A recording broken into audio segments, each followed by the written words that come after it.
How do you create Blackboard Collaborate Ultra sessions in courses that have been linked to multiple sections in Schoology? For example, here we have period 2, period 4, and period 8 all linked together, which is great for saving the teacher time when it comes to uploading materials and assignments later. When you go to Collaborate Ultra, you will now notice a slightly different option up here at the top.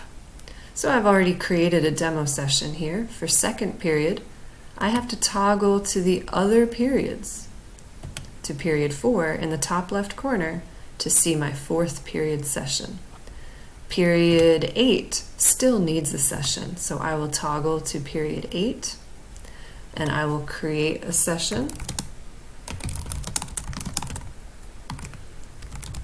that only 8th period will be able to see and attend. Students from period 2 and 4 will not be able to see this session because it's only available to period 8 students. I know that because up here it says period 8.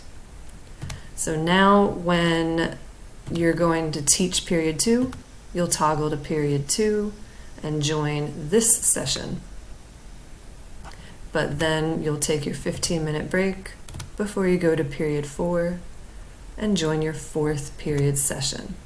Kids will only see the one option. So kids in fourth period will only see this option to join the fourth period session.